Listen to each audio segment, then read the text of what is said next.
اللهم صل وسلم وبارك على سيدنا محمد وعلى آله وصحبه أجمعين. يا مساء الفل، يا مساء الخيرات، يا مساء السعادة على أحلى اخوات في الدنيا. ازيكم يا حبايبي؟ عاملين ايه؟ يا رب تكونوا بخير. النهاردة زي ما انتوا شايفين كده عملنا وصفة جاتو شاتو. وصفة بصراحة زي ما انتوا شايفين بتتكلم عن نفسها. عملنا طبقة كيك، طبقة كريمة، طبقة شوكولاتة من فوق لعشاق الشوكولاتة طبعا. بصراحة كان طعمها وكانت هشة وجميلة، أحلى من اللي بنشتريها من بره. بنشتريها بالغالي، القطعة عاملة مبلغ. احنا عملنا 9 قطع أو 11 قطعة، والقطع حلوة يعني مش أي كلام. زي ما انتوا شايفين كده بصراحة وصفة خرافية، طعمها جميل. بس قبل ما نبتدي على التحضير والمقادير نصلي على الرسول، وما تنسونيش في لايك وشير واشتراك في القناة. معايا هنا نص كوباية من الكاكاو الخام اللي هو الأسباني اللي غير محلى من غير سكر. معايا كوباية الا ربع زيت، معايا كوباية حليب لبن، معايا كوباية سكر.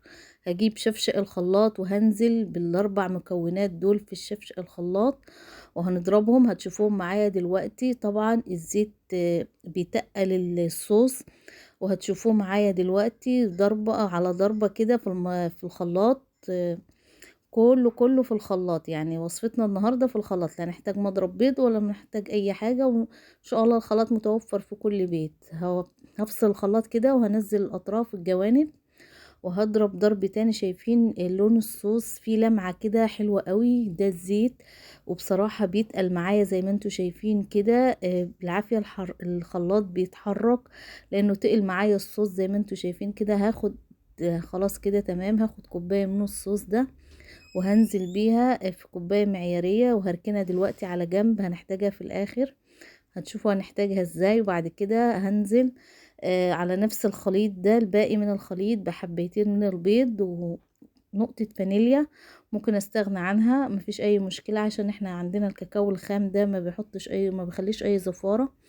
وهضربهم ضربة في الخلاط. لا هحط سكر بقى ولا زيت ولا حليب ولا اي حاجة. واحط كوباية دقيق على كيس بيكنج باودر او كيك شيف على ذرة ملح، وهضرب المواد الجافة دول في البولة كويس وهنزل بيه في المواد السائلة.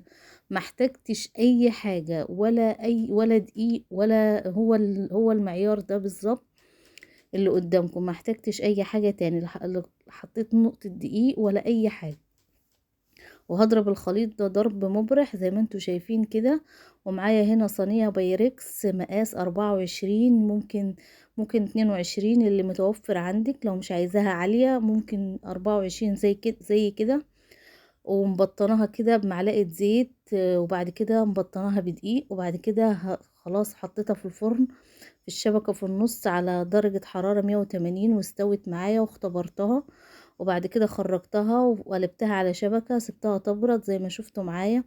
ومعايا هنا كوباية من الكريم الشانتيه، ومعايا هنا كوباية حليب ساقع متلج او مية بس تكون متلجة، زي ما انتوا شايفين كده، عشان الكريم شانتيه يضرب معايا ويربط معايا كده ويتقل زي ما انا عايزاه.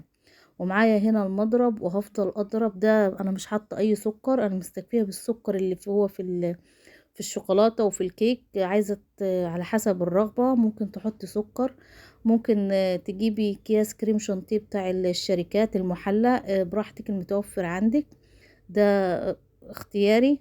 بعد كده معايا هنا انا استكفيت برضو بالمعلقه دي. معايا الحليب المحلى المكثف، حطيت معلقة. ده بيحلي طعم الكريم شانتيه وبيخليه في حتة تانية. لو مش متوفر مفيش اي مشكلة، بس انا متوفر عندي. ونزلت بمعلقة واديتهم ضربة في المضرب كده.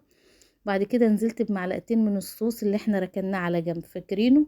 بعد كده جبت الكيك وبعد كده نزلت بالكريم شانتيه على الكيك. بصراحة كانت طعمها خرافة من 3 طبقات بصراحة، واقتصادية جدا جدا. ما بتكلفش اي حاجة، ما بتكلفش كتير.